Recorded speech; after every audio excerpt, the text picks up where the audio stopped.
The night my parents signed the house, the business, and even my grandmother's ring over to my brother, they told me it was because I was strong enough to survive without it.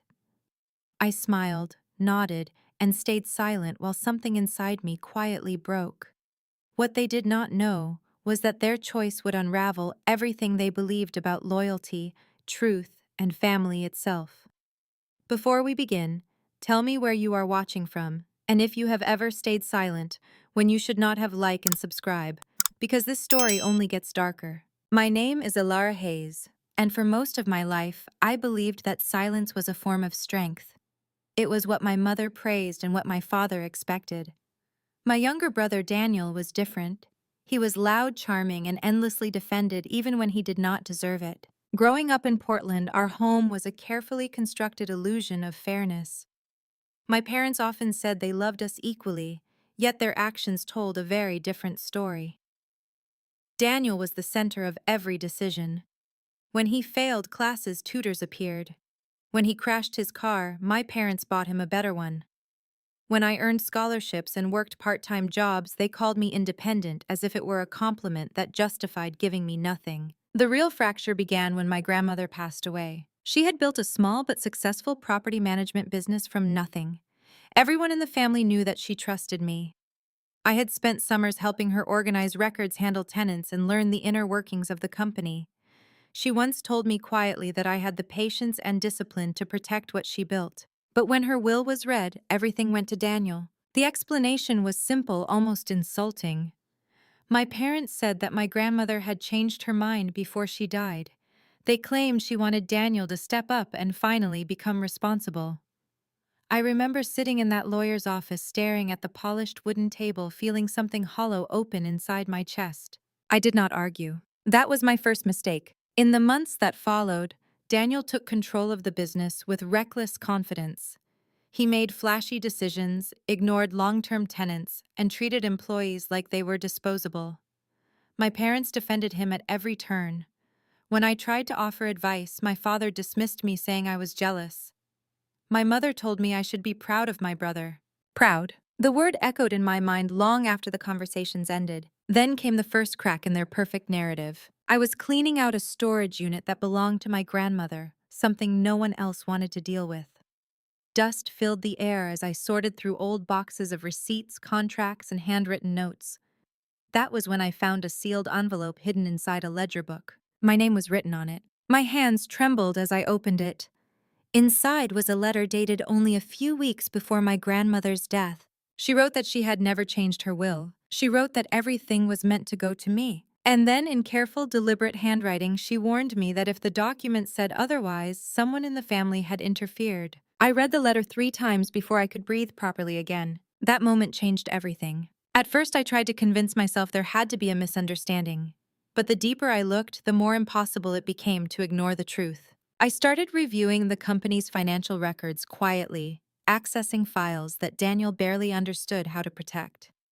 What I found was worse than I had imagined. Large sums of money were missing. Expenses were falsified. Accounts were being drained under vague labels that made no sense. And then I saw the transfers. Funds were being moved into a personal account under my father's name. My chest tightened as realization settled in. This was not just mismanagement. This was fraud. My parents had not simply favored Daniel. They had used him. They had manipulated the inheritance, forged documents, and taken control of the business through him while keeping their own hands hidden. The betrayal was deeper than anything I had prepared myself for. Every memory I had of loyalty, of family unity, began to feel like a carefully scripted lie. I confronted my mother first. Her reaction was not shock. It was irritation. She told me I was overthinking things. She said I should focus on my own life instead of digging into matters that did not concern me.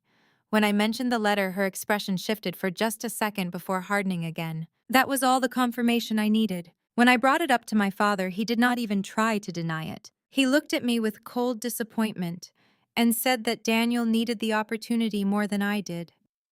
He said the family's future depended on making practical decisions, not emotional ones. Practical. The word made my stomach turn. Daniel, of course, knew nothing, or at least that was what I thought. Until one night I overheard him on the phone laughing as he talked about how easy it had been to sign whatever they told him to sign. He joked about how I would never question anything because I was too quiet to fight back. I stood in the hallway frozen. That was the moment something inside me shifted. Silence was no longer strength, it was permission, and I had given them far too much of it. But the most dangerous part of the truth was not what they had done. It was realizing that if I stayed quiet, they would never stop. And for the first time in my life, I began to wonder what would happen if I did the one thing they never expected me to do. Fight back. The decision to fight back did not come with a burst of courage. It came slowly, like a storm building beneath calm water. I did not confront them again. I did not raise my voice. Instead, I did something far more dangerous. I started documenting everything. Every transaction, every forged signature, every inconsistency in the company records became part of a growing archive. I worked late into the night cross-referencing files, tracking patterns, and building a timeline that could not be easily dismissed. What I discovered was more calculated than I had expected. The will had been altered through a private legal amendment filed just days before my grandmother's death. The signature looked authentic at first glance, but when I compared it to older documents, the differences were subtle yet undeniable. The pressure points were wrong. The spacing between letters was inconsistent. Someone had forged it carefully, and that someone had access. I reached out to the lawyer who had handled the will reading. At first, he was defensive, insisting everything had been processed correctly. But when I presented the letter from my grandmother, his confidence wavered. He agreed to review the documents again under the condition that the conversation remained confidential. That was when the truth began to surface. The amendment had not been filed by my grandmother directly. It had been submitted by my father, claiming to act on her behalf during a period when she was allegedly too ill to manage her affairs. There was no medical record supporting that claim, which meant the entire amendment was fraudulent. The weight of that realization pressed heavily against me, but I did not stop. Instead, I prepared for something bigger, a public exposure. The company was scheduled to host an annual investor meeting, something Daniel treated more like a social event than a serious responsibility. It was the perfect setting. Key stakeholders, employees, and external partners would all be present. If I was going to reveal the truth, it had to be there. I spent days preparing. I organized the evidence into a clear, undeniable presentation. Financial discrepancies, forged documents, transaction trails, and the letter from my grandmother all aligned into a single narrative. There would be no room for denial. The night of the meeting, I arrived early, blending into the background as guests filled the room. My parents greeted investors with practiced smiles.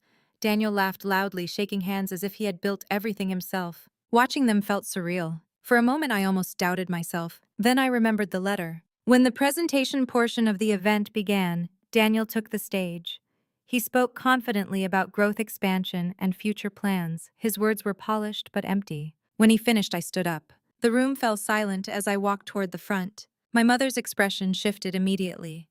My father's jaw tightened. Daniel looked confused. I asked for a moment to address the investors. Before anyone could object, I connected my laptop to the projector. The first slide appeared. A simple timeline. I began calmly explaining that there were discrepancies in the company's financial records that required immediate attention.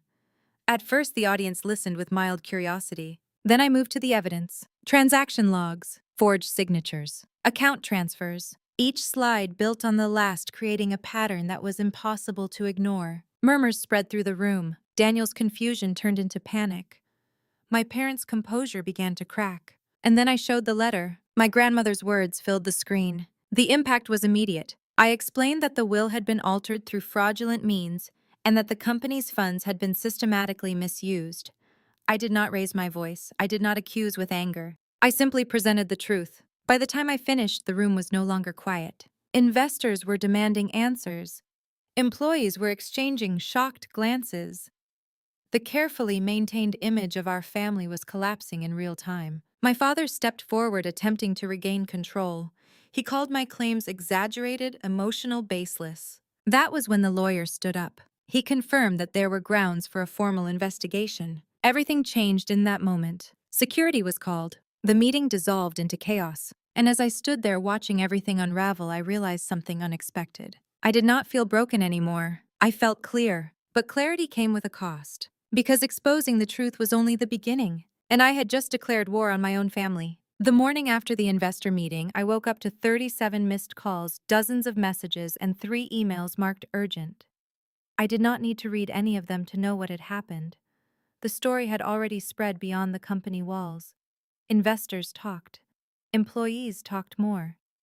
Families like mine survived on appearances, and once appearances cracked, everyone rushed in to study the damage. I sat at my kitchen table with cold coffee and opened the first message from my mother. She did not ask how I was. She did not ask why I had done it. She wrote only one sentence: "You have destroyed this family." I stared at it for a long moment, then set my phone face down. That sentence would have shattered me once.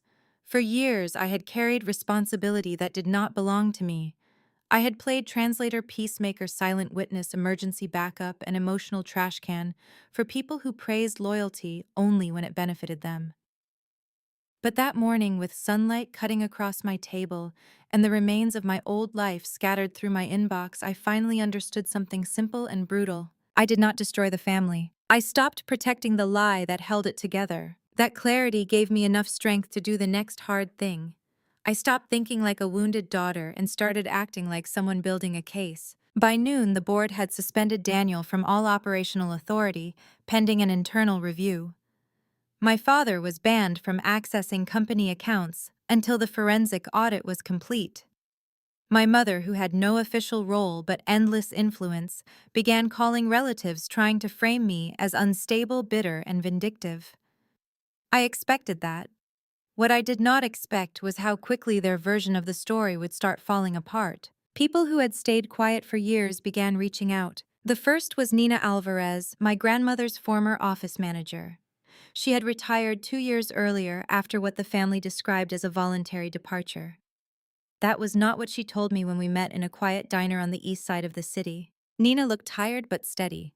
She wrapped both hands around her tea and studied me for a few seconds before speaking. "I kept waiting for you to ask the right question," she said. I asked her what question that was. She leaned forward. "Why your grandmother stopped trusting your father long before she got sick." The answer came out in careful layers. Nina told me that my grandmother had discovered irregularities in the company nearly a year before her death. Small things at first. Unexplained reimbursements, contracts approved without review, a maintenance vendor that billed high and delivered almost nothing. When she looked closer, several payments led back to a shell company linked to one of my father's oldest friends. My grandmother confronted him privately. After that, according to Nina, the atmosphere changed. Meetings happened behind closed doors. My father started controlling who could see financial files. Daniel, who barely knew the business, suddenly began showing up as if he were being rehearsed for a role he had not earned. My grandmother became quieter, more watchful, and deeply angry in a way she rarely showed openly. Nina slid a folder across the table. Inside were copied invoices, printed emails, and handwritten notes from my grandmother. One note stopped me cold. "If anything happens suddenly, do not trust the amendment." I read it twice, then a third time. Nina said she had copied what she could before leaving because she believed one day someone would need it. She admitted she had been afraid. My father had a way of punishing disloyalty without ever getting his own hands dirty. A job offer disappeared. A recommendation turned cold. A rumor reached the right ear. He rarely needed to threaten people directly. "Why tell me now?" I asked. Her face softened. "Because you finally did what she hoped someone would do." I walked out of that diner with more evidence and something I had not realized I needed as badly as proof. A witness who remembered who I was before my family convinced me that my silence was the only thing valuable about me. Nina was not the last. 2 days later, I got a message from Eli Mercer, one of the company's external accountants. He had been copied on enough reports to know when numbers were being massaged to tell a cleaner story. He would not talk over email, so we met in a parking garage after his office hours, which would have felt absurd if the situation had not already become absurd weeks ago. He handed me a flash drive and said, "These are backup exports from quarterly reviews.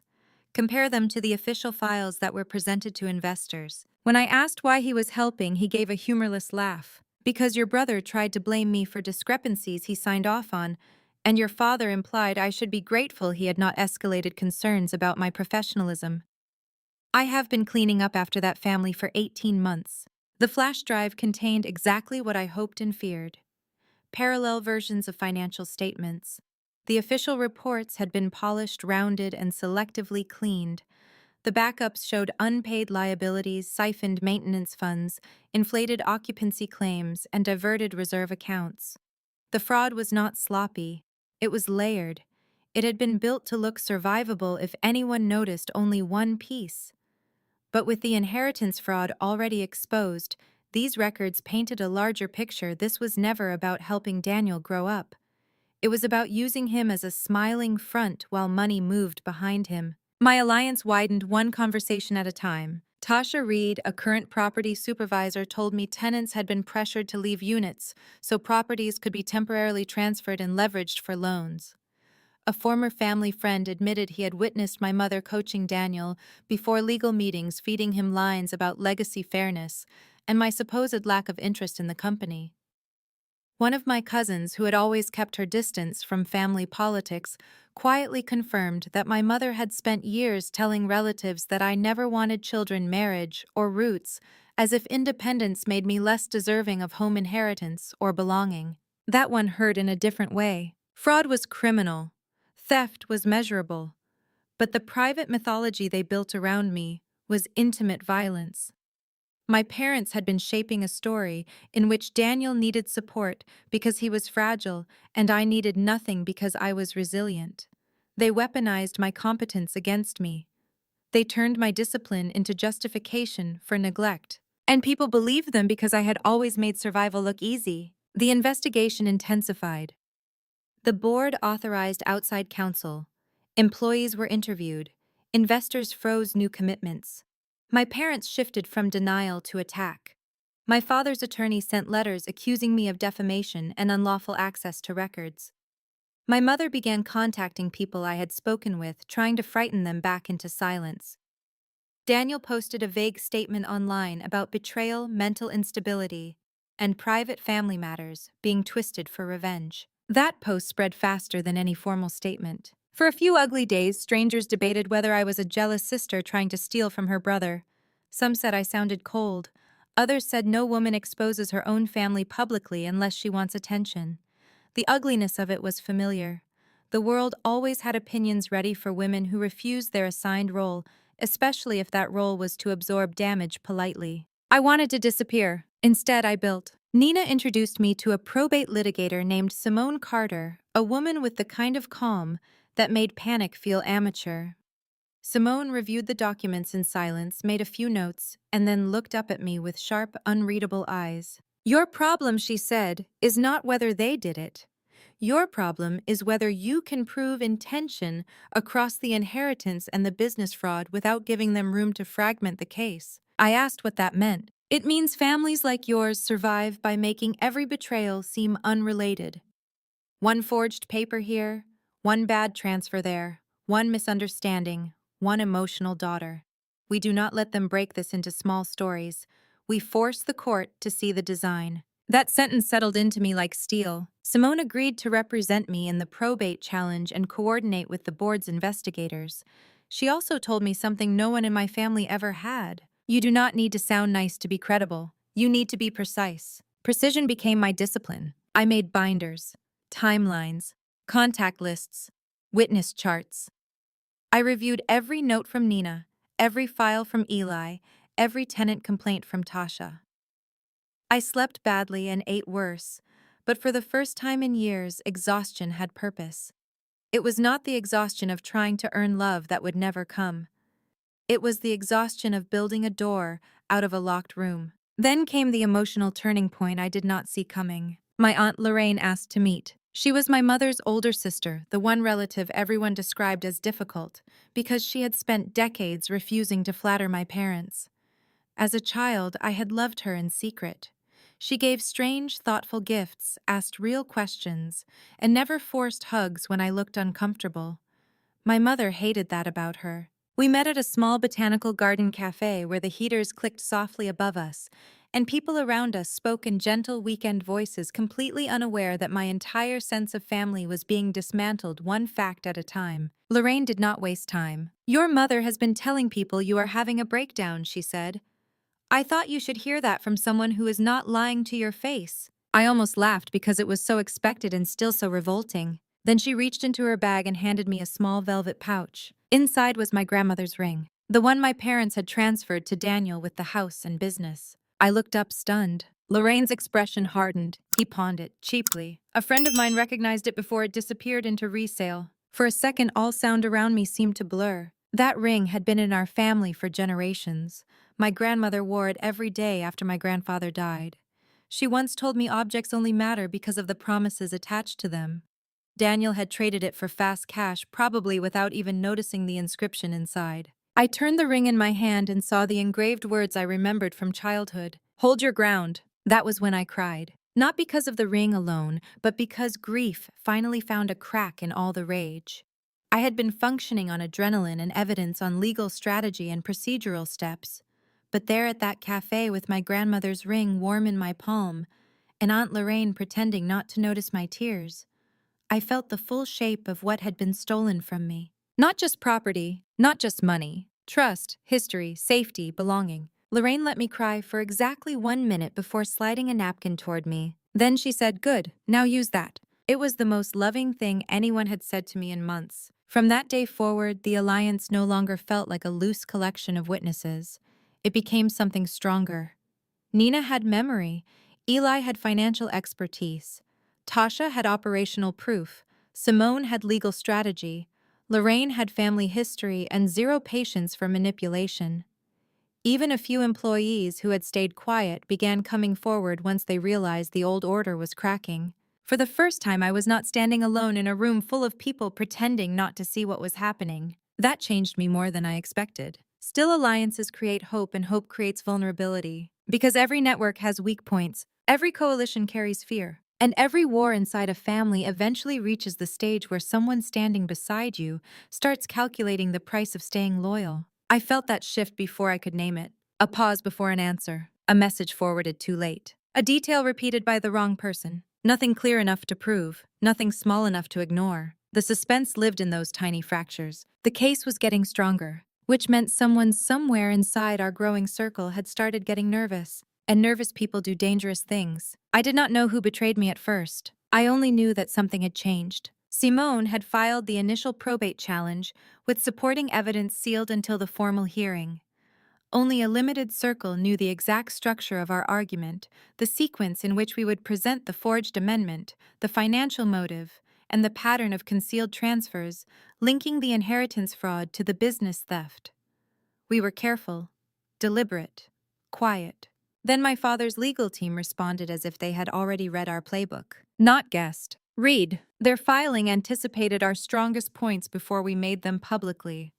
They attacked the credibility of Nina's copies. They claimed Eli had manipulated backup data after termination threats that never actually happened. They framed Tasha as a disgruntled employee seeking leverage over unrelated workplace complaints. Most disturbingly, they were prepared for the ring. They even suggested that I had arranged its reappearance to create sentimental bias around my grandmother's intentions. When Simone called me into her office, she closed the door and said the one sentence I had hoped not to hear. "We have a leak." I sat across from her, my body suddenly cold. She slid both filings across the desk and tapped the marked passages. "These rebuttals are too specific. Someone with direct access to our witness map or strategy notes is talking." I asked her who she suspected. She did not answer immediately. That told me enough. "Anyone who felt cornered," she said finally. "Anyone whose own exposure overlaps with what we are uncovering. Anyone who thinks your parents still have power to reward silence." There were several possibilities, but only one hit me with immediate dread. Eli. He had given us the comparative financial files. He had also been the most visibly anxious. Helpful, yes, but restless. Always looking over his shoulder. Always asking what protection existed if things turned ugly. At the time, I thought he was scared in a reasonable way. Now I wondered whether fear had made him negotiable. We did not accuse him. Simone said people often betrayed a case more effectively when they believed no one suspected them. So we adjusted. We segmented information, further limited circulation, and set a simple test. Each core person in the alliance received a slightly different update about our next move. Nina was told we planned to push the shell company angle first. Tasha was told we had secured a tenant willing to testify about coercive vacancies. Lorraine was told we had recovered additional private correspondence from my grandmother. Eli was told we had found metadata tying one of the falsified reports to a device registered under my father's assistant. Only one of those details was false. 2 days later, my father's attorney submitted a preemptive motion dismissing speculative digital inferences allegedly involving office equipment and administrative hardware. Simone did not even need to look at me. We both knew. It was Eli. The realization landed heavier than I expected, not because we had been lifelong friends, but because I had started to believe the fragile thing that grows after sustained betrayal, maybe trustworthy people still existed if I chose carefully. Eli had looked me in the eye, handed me evidence, and acted like truth mattered to him. Maybe truth did matter to him, just not as much as survival. Simone wanted to cut him off immediately. Lorraine wanted to scorch the earth. Nina wanted proof before confrontation. I wanted 5 quiet minutes alone in a room with no phone, no strategy, and no family name attached to me. Instead, I went home, stood in my kitchen, and realized my hands were shaking too hard to pour water. Temporary defeat does not always arrive as a dramatic collapse. Sometimes it arrives as accumulated exhaustion, finally finding the weakest place in your body. I sat on the floor with my back against the cabinets and let the panic move through me in ugly waves. What if there were other leaks? What if every conversation was already contaminated? What if I had dragged good people into this only to watch the case splinter because I wanted so badly to believe that doing the right thing would attract the right allies? What if my parents won again? Not because they were honest, but because they understood fear better than anyone else in the room. My phone lit up with a message from my mother. Even then, even in the middle of everything, she somehow knew when to strike. "You can still stop this. Family forgives family." I laughed out loud alone on my kitchen floor because the cruelty of that message was almost elegant. Family forgives family. In her vocabulary, forgiveness meant surrender. It meant return quietly, accept the role, and let the people who harmed you write the moral ending. I did not answer. The next morning, the consequences of Eli's betrayal spread fast. A local business blog published an anonymous piece suggesting that my evidence was assembled by disgruntled former affiliates and selectively interpreted by an estranged daughter in a personal inheritance dispute. The language was polished enough to come from legal guidance and specific enough to damage witness confidence. One investor postponed cooperation. One employee withdrew a statement. Another asked whether the board would protect them if the family regained control. Then Nina called. Her voice was tight. Someone had broken into her car overnight. Nothing valuable was taken except a folder she had kept there temporarily after meeting with Simone's investigator. Physical copies, annotated copies. Not the originals, but enough to frighten her. By afternoon, Tasha backed out of a planned affidavit saying her landlord had suddenly chosen not to renew her lease and she could not risk being unemployed and housing insecure at the same time. She cried while apologizing. I told her I understood and I meant it, but every withdrawal felt like watching pieces of a bridge fall away while I was still standing on it. My father's side pressed harder. Their lawyers petitioned for sanctions over harassing conduct and reputational damage. Daniel began talking publicly again, this time with wounded sincerity. He claimed he had trusted our parents, trusted me, trusted the process, and now felt caught in a private vendetta he never asked for. It would have been almost convincing if I had not heard him laughing on that phone call weeks earlier. My mother leaned into what she knew best: social pressure. Relatives I had not heard from in years suddenly reached out to advise reconciliation. Some framed it as compassion, others framed it as practicality. A few implied I was humiliating my late grandmother by making family conflict public, which would have been laughable if it were not so insulting. The message underneath every version was the same: take the smaller wound, accept the unfairness, stop before the family punishes you harder. For one terrible weekend, I almost believed them, not because they were right, because fighting had become expensive in every possible currency: sleep, reputation, money, stability, nervous system. I could feel my life narrowing around the case until even simple things felt difficult.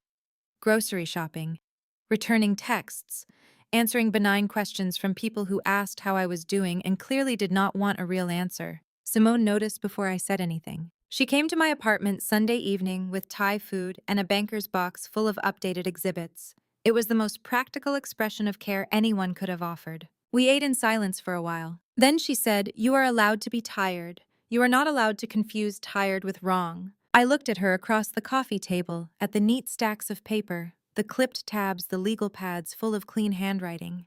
Everything about her radiated control, and for the first time I saw the strain around her eyes too. "You can still walk away," she added.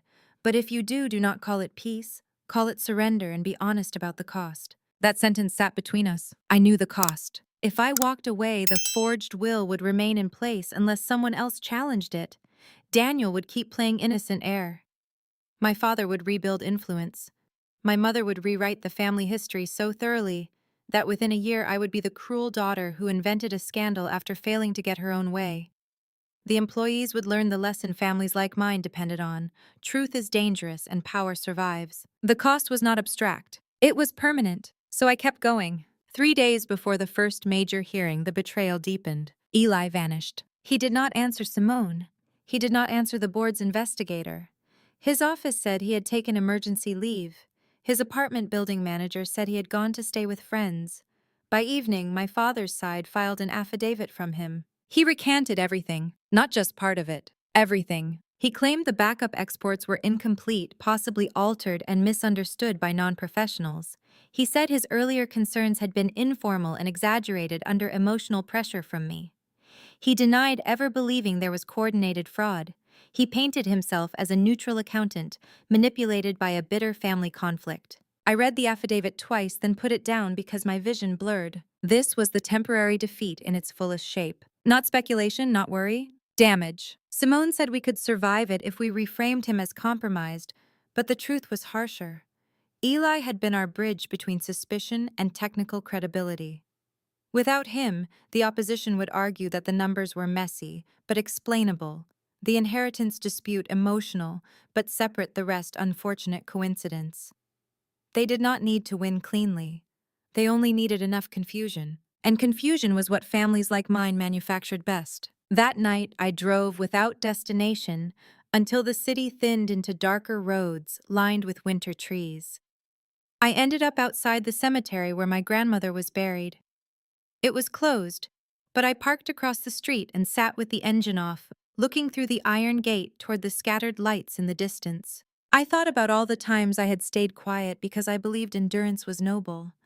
All the times I had translated cruelty into misunderstanding because admitting the truth would have changed my whole life. All the times my parents called Daniel fragile and me strong, as if strength were a debt I owed them forever. I took my grandmother's ring from my coat pocket and turned it in my hand. "Hold your ground." The words felt less like comfort now and more like instruction. When I got home, Lorraine was waiting outside my building, furious and smoking a cigarette she had no intention of finishing. She told me she had spent the day tracing a rumor through 3 people and 1 country club parking lot. According to her, my father had promised Eli protection and a consulting contract through a separate firm if he corrected the record.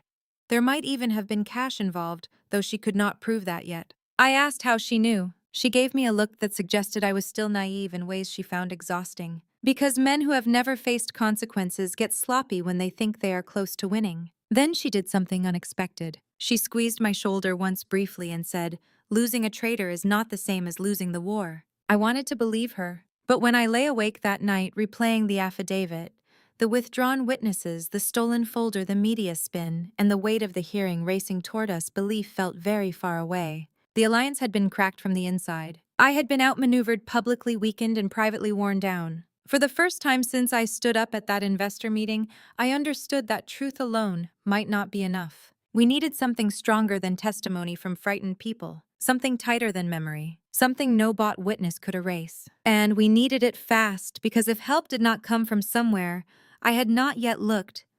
My family was about to turn my silence into their victory all over again. The morning after Eli's affidavit, I stopped waiting for stability and started searching for something no betrayal could dilute. Documents could be questioned, witnesses could be pressured, stories could be rewritten. But systems, when built carelessly by people who believed they would never be challenged, often left behind something else, patterns that could not lie. Simone and I met before sunrise in her office. The city outside was still quiet, the kind of silence that feels temporary, like everything is holding its breath before impact. She spread the remaining evidence across the table and drew a simple line through the center of a legal pad. Left side is what we can still rely on, she said. Right side is what they have contaminated. The right side was longer than I wanted to admit. Eli's recantation damaged our financial narrative. Nina's stolen folder weakened the emotional continuity of my grandmother's intent. Tasha's withdrawal left operational testimony thin. The ring, once a symbol, had now been reframed as manipulation. The left side was smaller. The letter, partial financial inconsistencies, a contested amendment. Not enough. Unless we changed the angle completely. That was when Simone said something that shifted everything again. We stopped proving what they took, she said. We prove how they took it in real time. I frowned. We already tried that. No, she corrected calmly. We tried it through people. Now we try it through systems. It sounded abstract until she asked me a question I had not considered deeply enough. Who handled the digital filing of the amendment? I answered immediately. My father submitted it. Simone shook her head. Physically, yes. But filings leave trails. Submission portals, timestamps, originating devices, access credentials, IP routing. If they forged a will amendment, they still had to pass it through a system designed to log activity. The idea landed slowly then all at once. If we could trace the digital origin of that amendment and connect it to someone acting without my grandmother's authorization, the entire inheritance case would shift from emotional dispute to verifiable misconduct. And if that same access point touched financial records, we could link the fraud streams. We did not need Eli. We needed the system he never thought to check. Simone reached out to a forensic data specialist. She trusted someone who had testified in complex financial litigation before and was known for one thing above all else: precision that held under pressure. That afternoon I met him. His name was Marcus Hale. He did not look like the image people often associate with forensic experts. No theatrical intensity. No performative confidence. Just a quiet, deliberate presence and eyes that seemed to track everything without reacting to anything. He listened without interrupting as Simone explained the situation. He asked a few questions about access points, software platforms, and filing timelines. Then he leaned back slightly and said, "If the amendment went through a standard probate submission system, there is a high probability we can reconstruct the access chain." Hope for the first time in days felt grounded instead of fragile. "What do you need?" I asked. "Authorization to request server logs, any retained local backups, and full access to the company's internal document management system," he said. "And time. Not much, but enough to do this correctly." Time was the one thing we did not have in abundance. The hearing was approaching fast. Still, it was the first solid direction we had since the betrayal. Marcus worked with a level of focus that made everything else in the room feel secondary. He coordinated with Simone to secure legal access to the necessary data, then began reconstructing the sequence. Hours passed, then more. I stayed, not because I understood every technical detail, but because I needed to see something move forward without collapsing. Late that night, Marcus called us back into the room. He had mapped the submission. The amendment had been uploaded through a secure portal using credentials assigned to my grandmother. At first glance, that supported my father's claim. But the deeper layer told a different story. The login originated from a device that had never previously been used by my grandmother. The IP routing traced back to a location not associated with her home, her hospital, or any place she had been during that period. It traced to an office, my father's office. My pulse slowed into something cold and focused. "Can this be explained?" I asked. Marcus did not hesitate. "Only if your grandmother suddenly decided to use a new device from a different location through a network she had never accessed before, without any supporting activity, before or after." He paused. "It is highly unlikely, not impossible. But in legal terms, improbability backed by data carried weight." Then he showed us something else. The same device had accessed internal financial files within the company during the exact time frame when the first suspicious transfers began. The pattern aligned. The inheritance fraud and the financial manipulation were not separate events. They were part of a coordinated action executed through the same point of control, my father's control. For the first time since Eli's betrayal, the case felt stronger than before, not because we had replaced what we lost, but because we had found something tighter, indisputable. Marcus was more than an expert. He was the ally we did not know we needed, and he was not afraid. When Simone asked if he would testify, he nodded once. "I do not adjust findings based on pressure," he said simply. It was not dramatic. It was not emotional. It was exactly what we needed. The days that followed moved with sharp, deliberate momentum. Simone restructured the case, anchoring it around the digital evidence. The forged amendment became not just suspicious, but traceable. The financial discrepancies became not just questionable, but connected through a single access pattern. The narrative tightened into something clean, something difficult to fracture. My father's side tried to respond. They questioned methodology. They attempted to suggest system anomalies. They implied data misinterpretation. But every argument met the same obstacle: specificity. Marcus did not generalize. He did not speculate. He showed, and what he showed did not bend. For the first time, I saw something shift in my parents' posture. Not fear, but calculation under pressure. They were running out of angles. Daniel, however, was different. He was unraveling. Without the shield of confidence and with the narrative collapsing around him, his public statements became inconsistent. He contradicted himself in interviews. He denied knowledge he had previously joked about. He began to sound less like a victim and more like someone who had relied too long on protection that was no longer guaranteed. The hearing arrived. I walked into the courtroom with Simone on one side and Marcus on the other. Lorraine sat behind us, arms crossed, eyes sharp. Nina was there too, quieter but steady. Even Tasha, despite everything, had come to observe. Not everyone could stand beside me, but enough people were still there. That mattered. Marcus took the stand. He explained the system, the access logs, the device mapping, the timeline alignment. Every answer was clear, contained, and resistant to distortion. When my father's attorney attempted to shake him, Marcus did not react emotionally. He responded with the same measured precision. No, that scenario does not align with the recorded data. No, there is no evidence of external system compromise. No, the activity pattern is consistent with controlled internal access. Piece by piece, the structure my parents had built began to crack under something they could not argue into confusion: reality. And for the first time since this began, I allowed myself to believe that this might not end the way it always had, with me silent, with them untouched, with truth buried under convenience. This time the truth had weight, and it was about to fall. The verdict did not arrive with drama. No raised voices, no sudden outbursts, just a sequence of decisions delivered with calm authority that carried more impact than anything shouted in anger. The court invalidated the amended will. The original inheritance was restored. The evidence of fraudulent submission triggered a formal investigation beyond probate, extending into financial misconduct tied to the company. My father did not look at me when the decision was read. My mother did. Her expression was not grief.